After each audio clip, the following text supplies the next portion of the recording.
तो we'll start with next topic, that is heat transfer. तो सबसे पहले तो आपको पता होना चाहिए what is the meaning of heat transfer. तो you should know heat always flows from a point of higher temperature to a point of lower temperature, या फिर from a body at higher temperature to a body at lower temperature. तो there are three modes of transfer of heat. एक होता है conduction, एक होता है convection, एक होता है रेडिएशन. तो सबसे इंपॉर्टेंट चीज और बहुत सिंपल टॉपिक है, मोस्टली थियरी है and it is very easy and very interesting. तो as you said, rightly said, heat always flows from higher temperature region to lower temperature region, या फिर from a body at higher temperature to a body at lower temperature. मैं ऐसा क्यों बोल रहा हूँ, क्योंकि देखो नॉर्मली क्या होता है, let us take an example.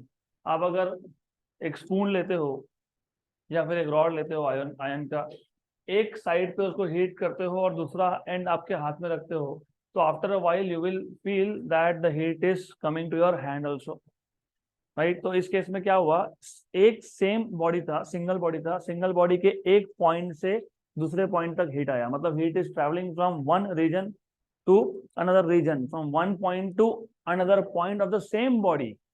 तो heat flows from higher temperature region, या फिर from a point of higher temperature to a point of lower temperature of the same body, ये इंपॉर्टेंट है. या फिर heat can also flow from one body to another. For example, heat flows from sun to earth. Sun is one body and earth is another body. तो one body to another body भी transfer हो सकता है, या तो एक ही body में एक पॉइंट से दूसरे पॉइंट भी जा सकता है. तो we will study in detail heat transfer. पहले तो हीट ट्रांसफर क्यों होगा और कहाँ से होगा, कौन से पॉइंट से कौन से पॉइंट पे जाएगा, वो देखेंगे. उसके बाद there are three modes of transfer of heat: conduction, convection and radiation. Conduction जो होता है, conduction is the mode of transfer of heat in a solid. तो लिक्विड्स में और गैसेस में हीट ट्रांसफर का जो मेथड है वो अलग है, सॉलिड्स में अलग है. और अगर मीडियम है ही नहीं, for example I give you example, 3 examples of each. मैंने अभी बताया, एक आयन का रॉड लिया, एक एंड आपने हीट किया, दूसरा एंड आपके हाथ में है. तो यहाँ पे heat is basically getting transferred inside a solid. तो यहाँ पे एक एंड से दूसरे एंड तक आने के लिए हीट का जो मोड ऑफ ट्रांसफर है उसको आप बोलते हो कंडक्शन. एग्जाम्पल नंबर 2, घर में दूध या पानी गर्म करते होंगे, तो आप एक कंटेनर में, वेसल में, बर्तन में लिक्विड को रखते हो और उसको बर्नर के ऊपर रख देते हो. तो इस केस में सबसे पहले हीट किसका हुआ, जो बॉटम पे लिक्विड था, सबसे नीचे, राइट. तो यहाँ पे जो मेथड ऑफ हीट ट्रांसफर है वो अलग है. और तीसरा, जब मीडियम ही नहीं है, फॉर एग्जाम्पल सन से अर्थ तक, तो यहाँ पे जो mode of transfer of heat है ये अलग है. तो डिपेंड्स ऑन द मटेरियल. अगर सॉलिड है तो कंडक्शन, लिक्विड और गैस है तो कन्वेक्शन, और अगर मीडियम नहीं है तो रेडिएशन. हमको तीनों ही देखने हैं. हमको इन डिटेल यहाँ पे देखना है. 11th में कंडक्शन, 12th में रेडिएशन, और कन्वेक्शन आपको सिर्फ थ्योरेटिकल है. कन्वेक्शन में होता क्या है, उसका एप्लीकेशन क्या है. तो फॉर्मूलाज हम डिराइव करेंगे नहीं कन्वेक्शन के. कंडक्शन के 11th में करोगे, रेडिएशन के 12th में करोगे. तो let us start with heat transfer. सबसे पहले तो बेसिक आइडिया पता होना चाहिए. Heat heat flows from a point of higher temperature, from a point of higher temperature to a point of lower temperature,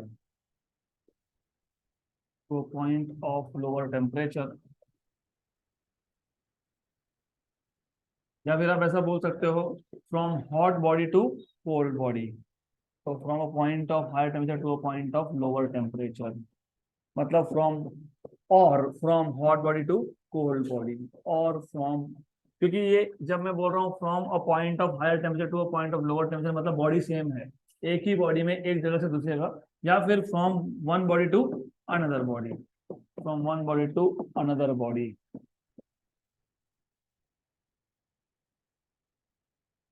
and there are three modes of transfer of heat.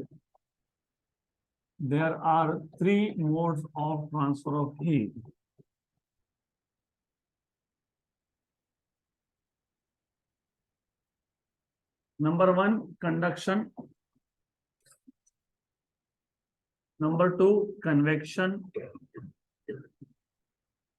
And number 3 radiation.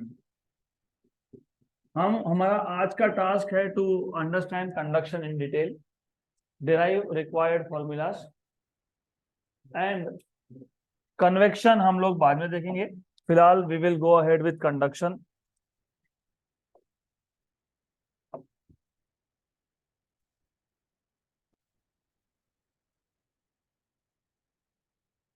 तो conduction में exactly होता क्या है? I already told you conduction is a mode of transfer of heat in which type of material? Solid. तो do you remember solid के अंदर arrangement कैसा था आइटम्स का? Periodic and very small distance. तो इनसाइड अ कंडक्टर हमारे पास periodic arrangement है atoms और मॉलिक्यूल्स का। एंड इमेजिन, आपको ऑलरेडी पता होना चाहिए कि एक तो डिस्टेंस स्मॉल होने की वजह से force of attraction is very strong. अब अगर आप यहाँ पे एक एंड को हीट करते हो, heat is energy which can neither be created nor be destroyed. तो व्हेन यू हीट, कहाँ जाएगा ये हीट? पार्टिकल्स के पास। तो this heat will be transfer to the particles, और जो पार्टिकल्स है they start vibrating faster and with more amplitude. तो पहले वाइब्रेट नहीं कर रहे थे क्या? ऐसा नहीं है, पहले भी वाइब्रेट कर रहे थे, लेकिन पहले वो वाइब्रेट कर रहे थे slow and with small amplitudes. आपने इसको एक्स्ट्रा हीट दे दिया, एक्स्ट्रा हीट दोगे तो ये हीट कहाँ जाएगा? पार्टिकल्स के पास जाएगा। पार्टिकल्स क्या करेंगे? They will vibrate faster and with larger amplitude.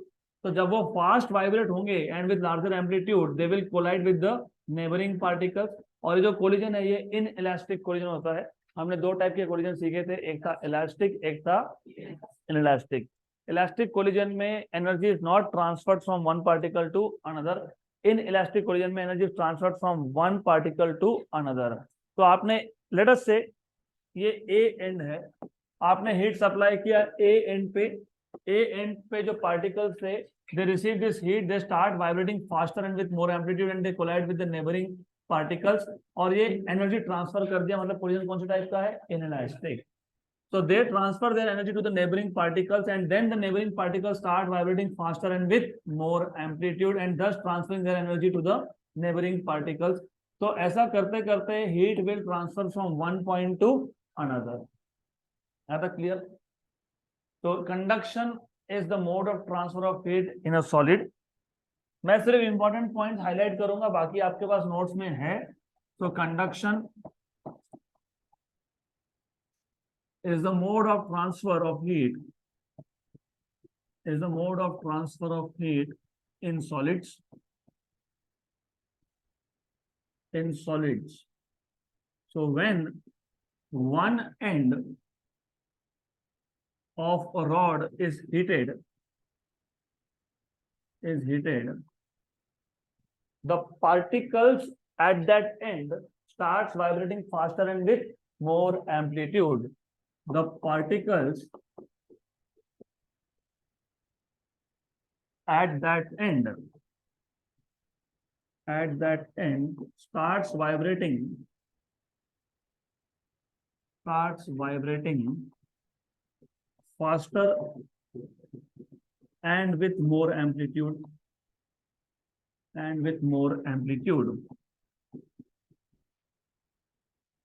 जब ये मोर एम्पलीट्यूड के साथ वाइब्रेट होंगे तो क्या करेंगे? कोलिजन करेंगे। So while doing so they collide with the neighbouring particles and thus transfer their energy to the neighboring particles।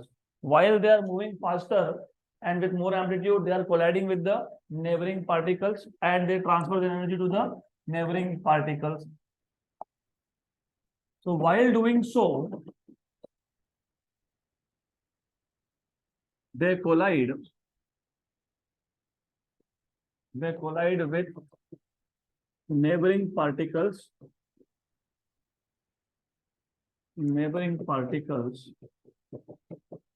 and thus transfer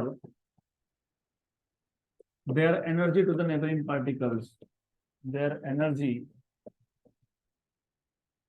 the neighboring particles, तो नेबरिंग पार्टिकल क्या करेगा? neighboring particle will start moving faster and with more amplitude, and it transfers its energy to the next neighbor. Neighboring particles now start vibrating faster and with more amplitude. So starts vibrating with more amplitude. Faster तो होगा ही, मैं लिख नहीं रहा हूं. With more amplitude and thus collide with किसके साथ? Next neighbor, and collide with next neighbor. So this is how energy is transferred from one point to another. This is how energy is transferred from one point to another. From one point to another.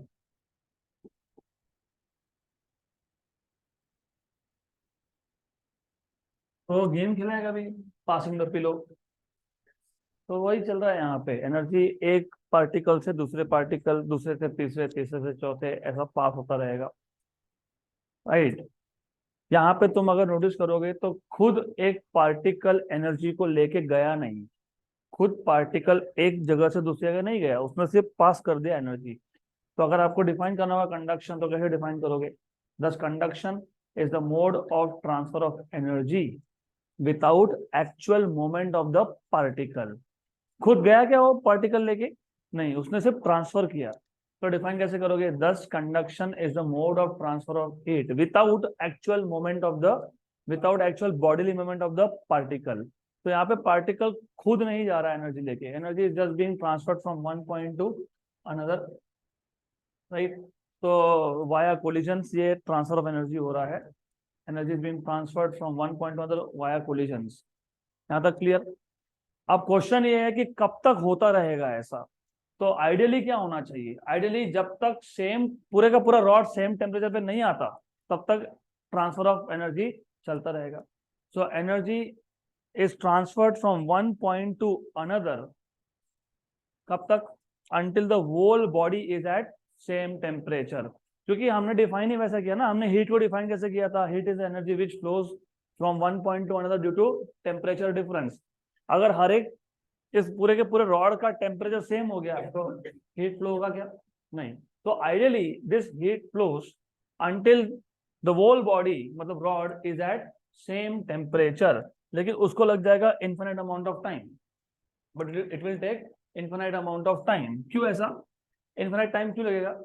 बताता हूँ. For simple reason, तुमने heat कहाँ supply किया? A and पे, बराबर. अब होता क्या है, जब हीट यहां से यहां गया, यहां से यहां गया, हीट तो यहां सप्लाई हो रहा है, मतलब यहाँ का हीट आगे गया तो इसको वापस से हीट मिल गया, बराबर. तो इसका टेम्परेचर तो कांस्टेंट हो ही रहा है. लेकिन व्हाट इज हैपनिंग हियर, यहाँ एनर्जी तो ट्रांसफर हो ही रहा है, लेकिन ये एटमॉस्फेयर को एक्सपोज्ड है, और एटमॉस्फेयर का टेम्परेचर क्या है? लो है. तो फिर ये जो पार्ट है रॉड का, वो क्या करेगा? एनर्जी लूज कर देगा. किसको लूज कर देगा? एटमॉस्फेयर को. तो आइडियली हीट का ट्रांसफर चलते रहेगा जब तक पूरा रॉड सेम टेम्परेचर पे नहीं आता. लेकिन उसको लग जाएगा इन्फिनिट अमाउंट ऑफ टाइम, क्योंकि तुम हीट एक ही जगह पे सप्लाई कर रहे हो और बाकी का पूरा पार्ट एटमॉस्फेयर को डायरेक्टली क्या है? एक्सपोज्ड है. Now since whole rod apart from part A and A is exposed to the atmosphere, ऐसा कभी होगा ही नहीं कि B और A का टेम्परेचर सेम हो जाए. होता ही नहीं है. B will always remain at lower temperature because it is exposed to the atmosphere. Some amount of energy is always leaked out to the atmosphere. फिर ये एनर्जी का ट्रांसफर कब तक चलेगा? फिर एनर्जी का ट्रांसफर तब तक चलेगा जब तक हर एक सेक्शन, तो हम क्या करते हैं, हम बोलते हैं कि देखो अभी पूरे के पूरे रॉड का तो टेम्परेचर सेम होने से रहा, हो ही नहीं सकता है. लेकिन अगर मैं सेक्शन वाइज देखूं, if I divide this rod into sections, तो एक स्टेज ऐसा आएगा कि हर एक सेक्शन का टेम्परेचर हो जाएगा कांस्टेंट. मैं सेम नहीं बोल रहा हूं, मैं बोल रहा हूं कांस्टेंट. फॉर एग्जांपल ये 100 डिग्री है, ये 100 डिग्री है, तो मे बी ये 99.5 है, तो मे बी ये 99 है, मे बी ये 98.5 है, मे बी ये 98 है और ये 97.5 है। तो हर एक सेक्शन का टेम्परेचर क्या हो गया, कांस्टेंट, लेकिन सेम नहीं है। तो heat will keep on flowing until each section of the rod attains a constant temperature but not common temperature, क्योंकि सेक्शन टू सेक्शन टेम्परेचर क्या है, अलग है। समझ में आया कॉन्सेप्ट? तो कॉन्सेप्ट ऐसा है, वेरी इंटरेस्टिंग कॉन्सेप्ट। तुम एक एंड को हीट कर रहे हो, वहां के पार्टिकल्स को एनर्जी मिल रहा है, they start vibrating faster and with more amplitude and they suffer collision. तो वो नेबरिंग के साथ क्या करेंगे, कोलिजन। तो they will collide with neighbouring particles, transfer हो गया। फिर जो नेबर्स थे वो एनर्जी लेके अगले के साथ कोलिजन करेंगे, ट्रांसफर हो गया। ऐसा चलता रहेगा। कब तक चलता रहेगा, जब तक सारे के सारे रॉड का टेम्परेचर सेम नहीं होता तब तक। लेकिन ये कभी होगा नहीं, it takes infinite amount of time. तो फिर कब तक होगा, जब तक हर एक सेक्शन कांस्टेंट टेम्परेचर पे नहीं आता तब तक। तो ideally the transfer of heat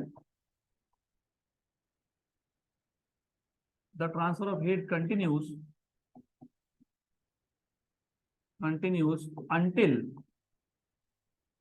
until the whole body, मतलब rod in this case, the whole body reaches a constant temperature.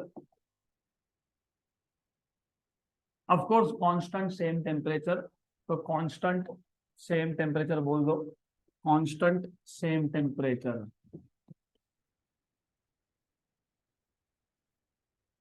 which will take, which will ideally take how much time, infinite time, which will ideally take infinite time. Okay, thus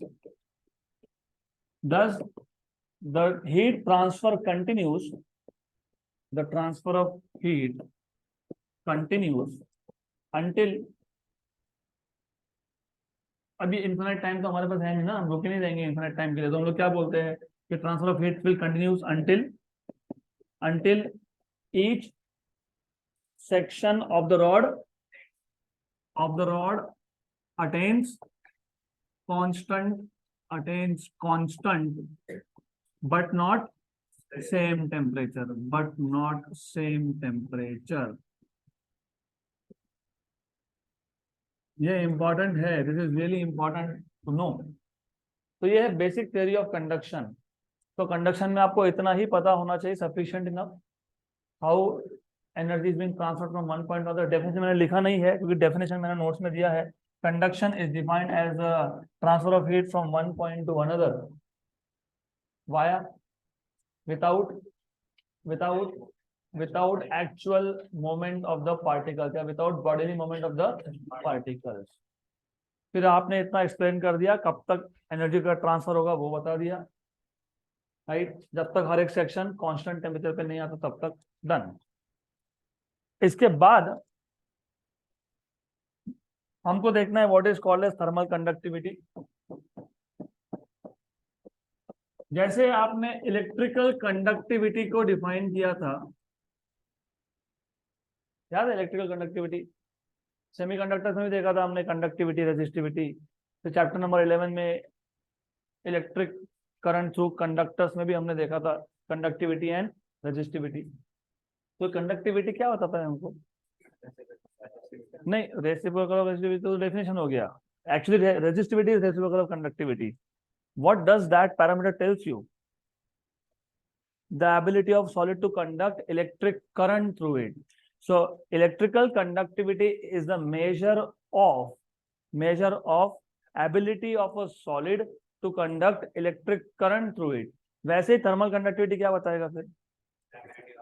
The ability of a solid to conduct heat through it. So thermal conductivity is the measure of ability.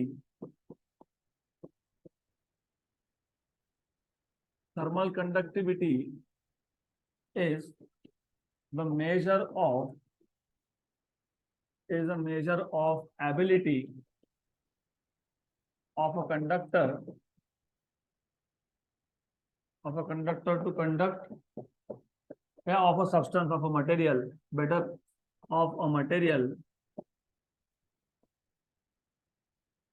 of a material to conduct heat through it. To conduct heat through it. Good, simple definition. जैसे electrical conductivity की value high होना मतलब material is good conductor, और electrical conductivity की value लो होना मतलब material is bad conductor. किसका good conductor? Electricity का, इलेक्ट्रिक करंट का. किसका बैड कंडक्टर? इलेक्ट्रिक करंट का, इलेक्ट्रिसिटी का. यहाँ पे थर्मल कंडक्टिविटी की वैल्यू हाई होना मतलब गुड कंडक्टर ऑफ हीट, और थर्मल कंडक्टिविटी की वैल्यू लो होना मतलब bad conductor of heat. Clear? So large value of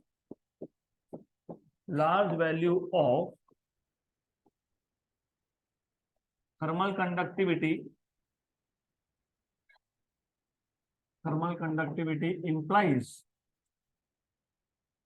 implies that the material is good conductor of heat, that the material is good conductor of heat, and vice versa. What do you mean by vice versa? Opposite is also true. मतलब अगर एक material का conductivity का value लो होगा तो it is bad conductor of heat. अब thermal conductivity में देखो बहुत बार क्या होता है ना, आपको समझ में सब आता है लेकिन भूल जाते हो कि कहाँ क्या लिखना है. तो थर्मल कंडक्टिविटी पे अगर क्वेश्चन आया, write note on thermal conductivity, तो उसके इसमें 5 पॉइंट इंपॉर्टेंट है. Number 1 definition. नंबर 2 जो मैंने बताया, large value thermal conductivity means it is a good conductor of heat. Number 3 variable state. Number 4 steady state. Number 5 temperature gradient. तो ऐसा याद रख लेना. Definition, value of thermal conductivity, then variable state, then steady state, and then temperature gradient. अब variable state मतलब क्या? हमने पिछले टॉपिक में, मतलब ये थर्मल कंडक्टिविटी का ही कंटिन्यूएशन है. थर्मल कंडक्टिविटी, ये थर्मल मतलब कंडक्शन से ही आ रहा है ना, ये कंडक्शन टॉपिक का ये सब टॉपिक है थर्मल कंडक्टिविटी. तो हमने यहाँ पे एक चीज लिखी थी कि transfer of heat will continue until the whole body reaches a constant same temperature, जो होता नहीं है. फिर हमने बोला कि the transfer of heat will continue until each section of the rod attains constant temperature. तो जब तक हीट फ्लो हो रहा है, एक एंड से दूसरे एंड तक हीट फ्लो हो रहा है, उस स्टेट को आप बोलते हो वेरिएबल स्टेट. क्या बोलते हो उसको? Variable state. So we know that the flow of heat continues until each section of the body reaches constant temperature. This state in which heat flows is known as variable state. जैसे ही temperature हर एक section का constant हो गया, heat flow होगा क्या? नहीं. उसको क्या बोलोगे? Steady state. Once each section of the rod of the body reaches constant temperature, then the body is said to be in steady state. Good. तो उसको डिफाइन कर लेंगे. So we know that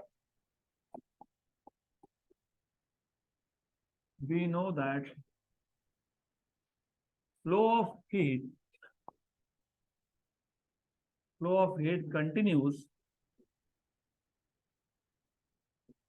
continues until each section attains or attains constant temperature. This state in which heat flows is known as variable state.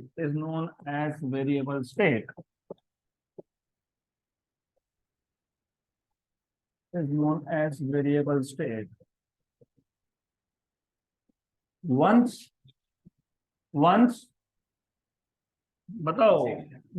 each section attains constant temperature, the flow of heat stops.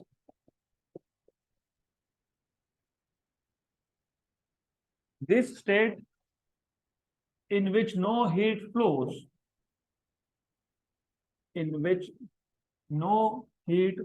क्या बोलोगे इसको? Steady state. is known as steady state.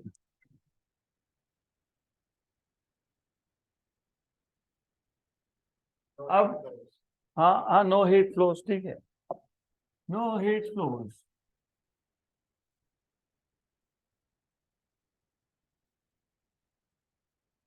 Is known as steady state. अब एक काम करते हैं, imagine कर लेते हैं ये एक रॉड है जिसने ऑलरेडी स्टेडी स्टेट रीच कर लिया है, मतलब यहाँ पे हीट फ्लो होगा क्या? नहीं। लेकिन यहाँ पे इन दोनों एंड्स में, ए और बी एंड में डिस्टेंस है x, लेट अस से x is the distance between and a and and b। Late us से T1 is the temperature of end A and T2 is the temperature of end B। मैंने तो पहले ही बता दिया, exactly same temperature होगा नहीं, हो सकता है ये 100 डिग्री, हो सकता है वो 99 है, हो सकता है वो 98 है, हो सकता है 97 है, लेकिन सेम नहीं, राइट। तो अभी टेम्परेचर ग्रेडियंट डिफाइन करना है। आपको डेरिवेटिव याद है? Chapter number 2 mathematical methods, calculus में दो कैलकुलस थे, differential calculus and integral calculus. तो डिफरेंशियल कैलकुलस में मैंने बताया था कि डेरिवेटिव का मतलब क्या होता है। चलो ठीक है, एक सिंपल से एग्जांपल से स्टार्ट करते हैं, और अभी आदत डाल लो क्योंकि फिर दिक्कत होगी, 12th में आपको बहुत प्रॉब्लम होगा, समझ में नहीं आएगा concept. For example let us से अभी गर्मी भी आ ही गई है, हम लोग घर के बाहर खड़े हैं, थोड़ा गर्म लगता है, बहुत ही गर्म लगता है हमारे यहाँ, तो थोड़ा नहीं बहुत। But when you move inside your house, even though पंखा बंद है, इवन दो एसी नहीं है, लेकिन थोड़ा सा टेम्परेचर कम हो जाता है because of the walls and the roof. तो what has changed? Temperature, because of location, because of position. इसको आप बोलते हो derivative. When one physical quantity changes due to change in another physical quantity. आपने X change किया, मतलब distance change किया, और क्या चेंज हो गया? टेम्परेचर। इसको क्या बोलते हो आप? डेरिवेटिव। लिखते कैसे हो? D T by d x. कैसे लिखते हो इसको? D T by d x.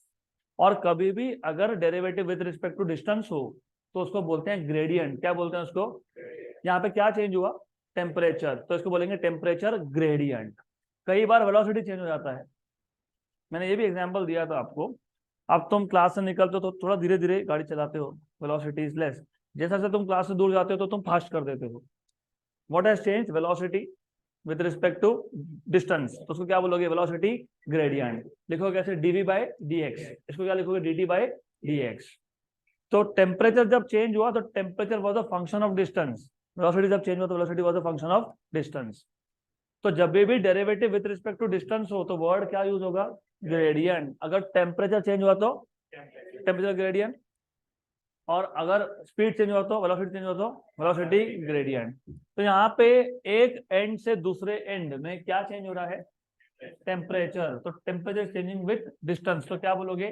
Temperature gradient. और डिफाइन कैसे करोगे? तो temperature gradient is defined as the ratio of difference in temperature between the two ends to that of the distance between the two ends। सिर्फ एक चीज याद रखना, distance यहाँ पे परपेंडिकुलर डिस्टेंस की बात हो रही है। क्यों ऐसा? क्योंकि डिस्टेंस तो फिर मैं डायगोनल भी मेजर कर सकता हूँ ना, you can measure distance as diagonal also. तो तुम डायगोनल मेजर करते हो कि परपेंडिकुलर करते हो? परपेंडिकुलर। तो टेम्परेचर ग्रेडियंट डिफाइन कैसे करोगे? सिंपल है, temperature gradient is defined as the ratio of change in temperature या फिर difference in temperature between the two ends to that of perpendicular distance between the two ends, इसको बोलेंगे temperature gradient. तो temperature gradient define कर लेंगे। तो temperature gradient is defined as temperature gradient is defined the ratio of difference in temperature, या तो फिर fall of temperature या फिर decrease in temperature, difference in temperature, difference in temperature to that of which distance?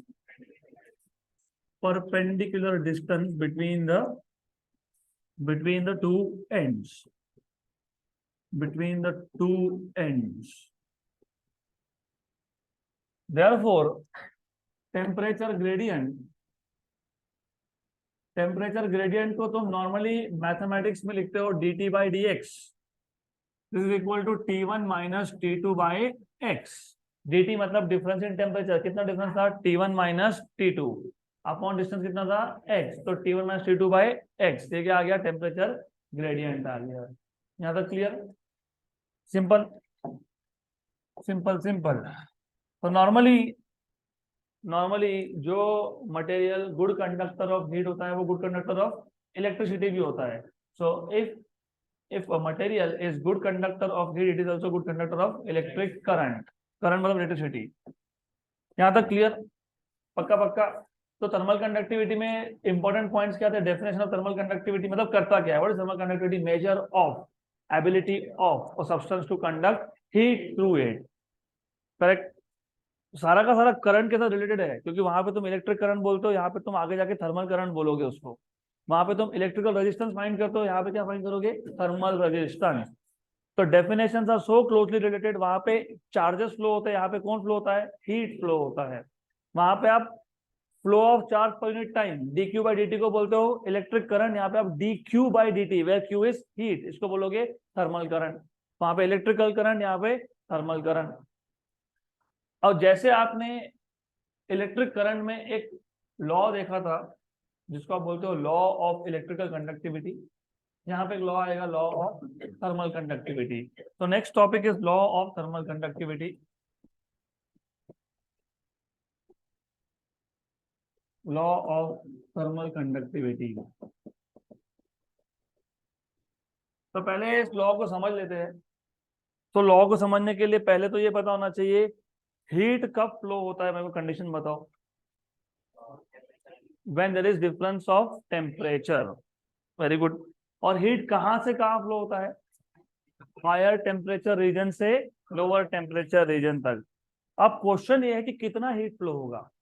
तुमने बोल दिया heat flow होता है, कितना फ्लो होगा, 1 calorie, 2 calorie, 10 joule, 50 joule, 100 joule, और वो किस पे डिपेंड करेगा। तो लॉ ऑफ थर्मल कंडक्टिविटी आपको बताता है कि कितना हीट फ्लो हो रहा है, और ये हीट फ्लो कौन से पैरामीटर पे डिपेंड करता है। तो लॉ ऑफ थर्मल कंडक्टिविटी को समझने के लिए हम एक काम करेंगे, हम एक क्यूब ले लेंगे। क्यूब का एक साइड जो है, एक फेस जो है, उसका टेम्परेचर होगा T1 हायर टेम्परेचर, और दूसरा होगा T2 लोअर टेम्परेचर। तो heat will flow from higher temperature to lower temperature.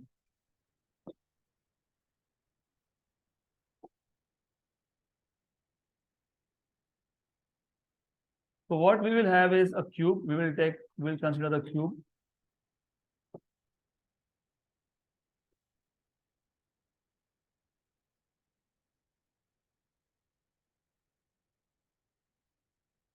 Okay, so we will consider the cube. और अभी तो स्क्वायर ही दिखाया है, क्यूब के बाकी के साइड्स दिखाना बाकी है। तो imagine we have a cube.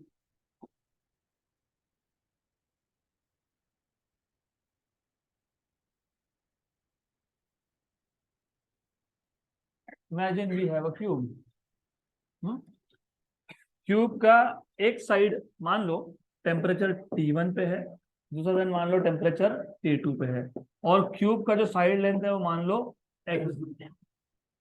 तो हीट कहाँ से कहाँ फ्लो होगा, T1 टू 2, मतलब लेट अस से side A to side B। तो consider a cube, consider a cube of side length x, of side length x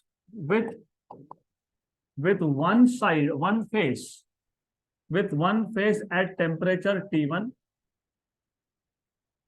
while other at temperature T2,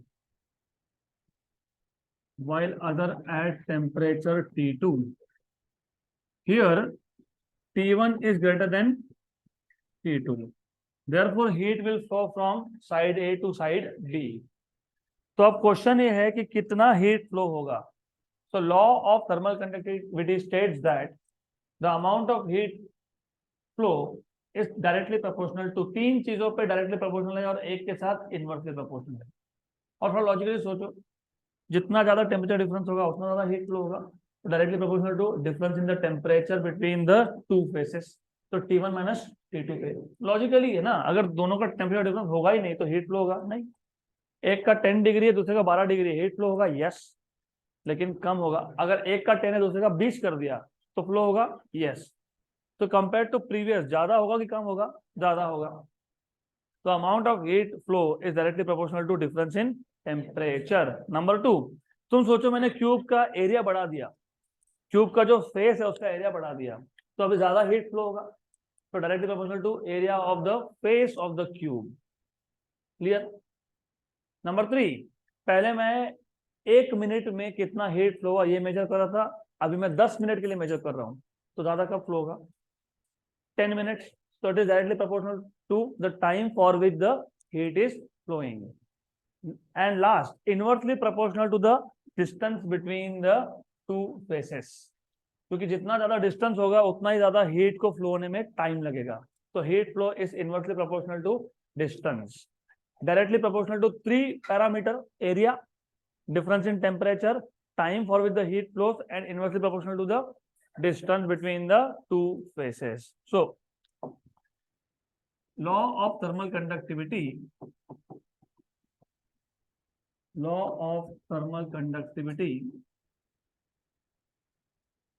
states that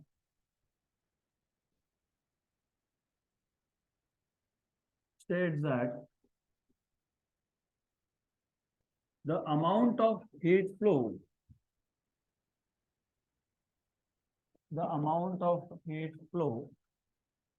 is directly proportional to amount of heat flow। एक काम करते थोड़ा detail लिख लेते हैं। amount of heat flow between two opposite faces of a cube, between two opposite faces A and B, opposite faces A and B of cube is number 1 directly proportional to difference in temperature, directly proportional to difference in temperature. Number 2 directly proportional to area, directly proportional to area of the face, of the cube. Number 3 directly proportional to the time, directly proportional to the time for which the heat flows. So directly proportional to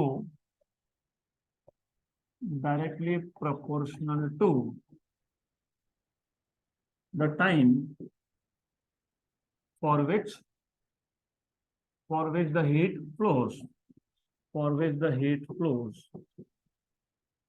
और last में inversely proportional to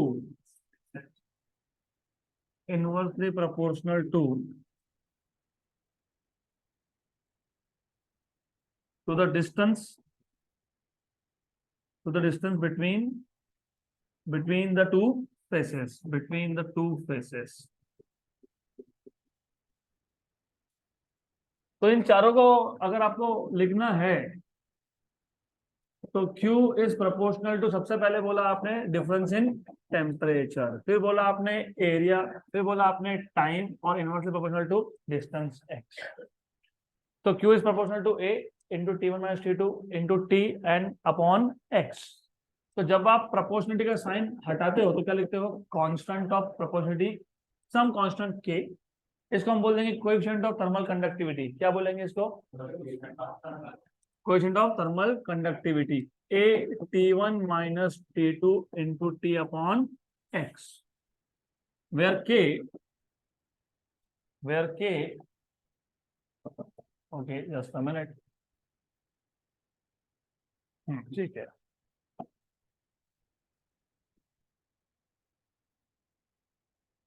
where k is known as coefficient of thermal conductivity,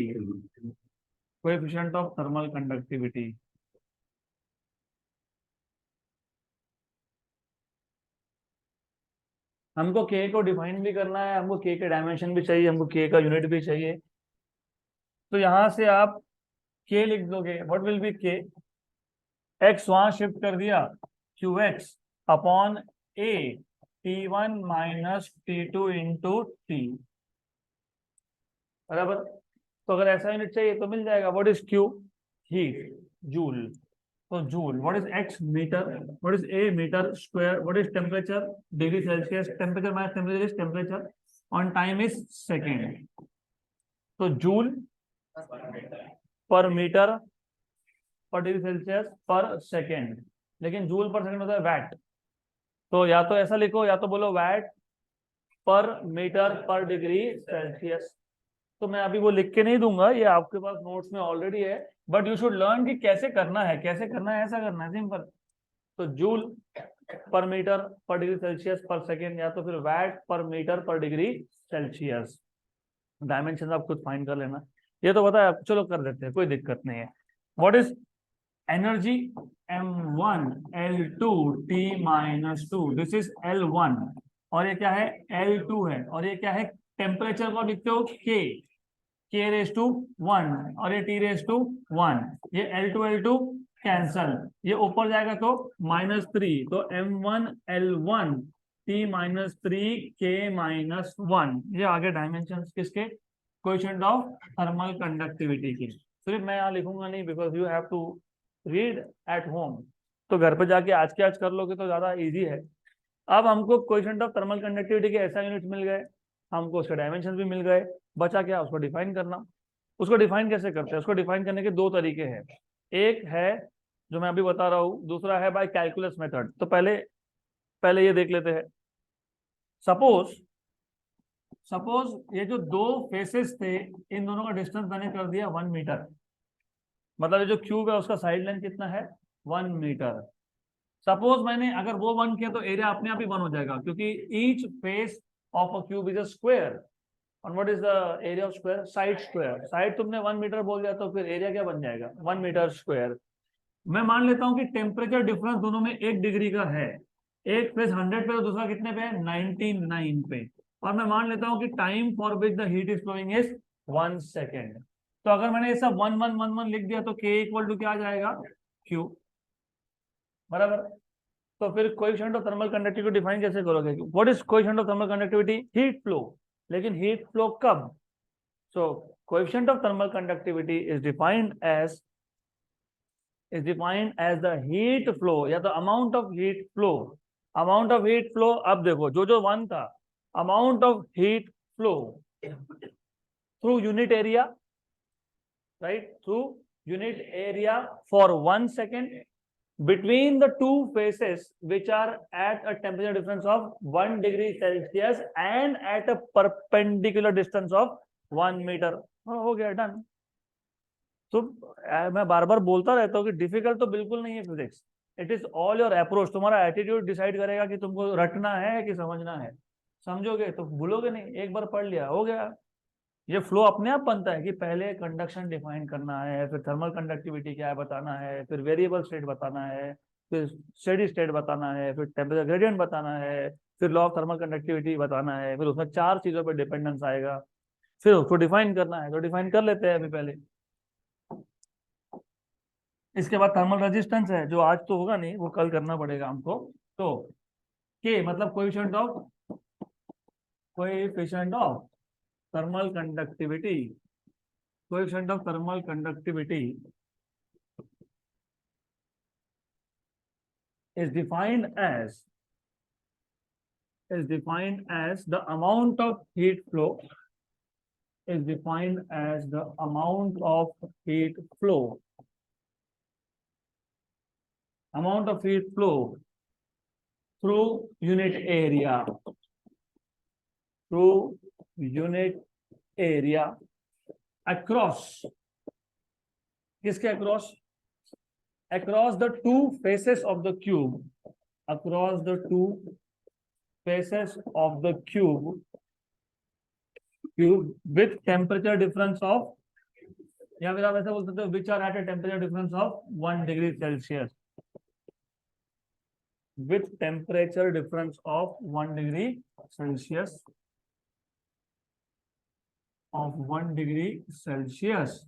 for 1 second, for 1 second,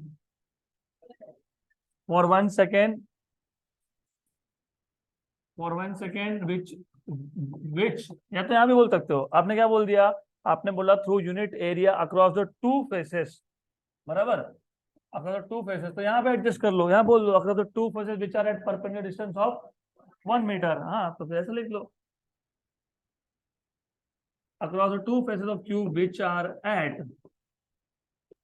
are at perpendicular distance of 1 meter, distance of 1 meter, with temperature difference of 1 degree Celsius for 1 second। तो हो गया define.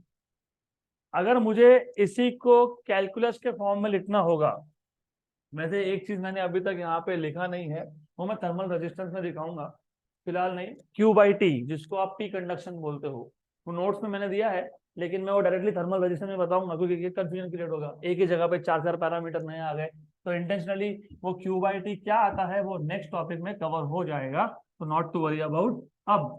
अब यहाँ पे इन calculus form, मतलब इन calculus notation, इन calculus form, देखो ये हमारे पास एक इक्वेशन है, Q equal to K A T1 minus T2 by x, और यहाँ क्या था, T था, तो मैं T को लिख देता हूँ यहाँ पे, Q बाई टी। इसी को बोला है कंडक्शन, पी कंडक्शन बोला है, क्या बोला है इसको, पी कंडक्शन, इसी को हम लोग बोलते हैं पी कंडक्शन। मैं बाद में देखूंगा वो, फिलहाल I will not write down P conduction, बराबर।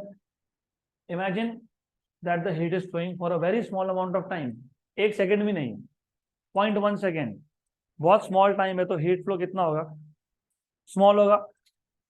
तो for small amount of time, for small time dt, क्या लिखोगे आप, dq by dt equal to K A T1 minus T2 मतलब क्या, dt, और अपॉन dx, x मतलब क्या, dx, अगर डिस्टेंस भी स्मॉल हुआ तो dx, और dt क्यों लिखा, और टेम्परेचर डिफरेंस को तुम क्या लिखते हो, dt, और dx क्यों लिखा, क्योंकि डिस्टेंस क्या है, स्मॉल है, और dq और dt क्यों लिखा, क्योंकि टाइम इज स्मॉल, अगर टाइम स्मॉल है तो amount of heat flow is also small, तो dq by dt equal to K A dt by dx, सिर्फ यहाँ पे माइनस साइन लगाना पड़ेगा। रीजन है, हीट कहाँ से कहाँ फ्लो हो रहा है, हायर टू, तो negative sign indicates that the heat is flowing in the direction of decrease in temperature, तो टेम्परेचर डिक्रीज हो रहा है, उस डायरेक्शन में क्या फ्लो हो रहा है, हीट, तो negative sign indicates that the heat is flowing in the direction of decrease in temperature. अगर मैं सिर्फ मैग्नीट्यूड लिखता हूं, मतलब मैं सिर्फ मॉड लिखता हूं इसका, तो मैग्नीट्यूड वाइज क्या आएगा, dq by dt equal to K A dt by dx।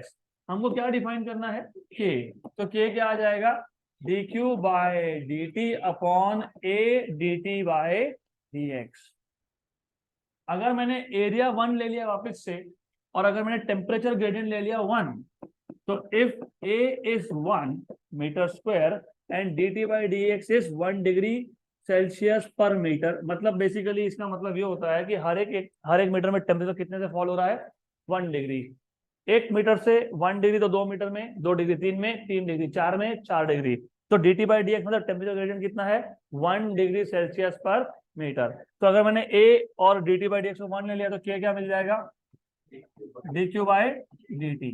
तो इसको डिफाइन कैसे करोगे, coefficient of thermal conductivity is defined as the rate of flow of heat. Rate कब लिखते हो, जब डिनोमिनेटर में क्या हो, टाइम हो, तो coefficient of thermal conductivity is defined as the rate of flow of heat per unit area and per unit temperature gradient, क्योंकि एरिया कितना लिया तुमने 1, तो क्या बोलोगे, पर यूनिट एरिया, और टेम्परेचर ग्रेडियंट कितना लिया तुमने 1, तो कोएफिशिएंट ऑफ थर्मल कंडक्टिविटी का कैलकुलस से एक डेफिनेशन और बन गया, ये ज्यादा इजी है इनफैक्ट।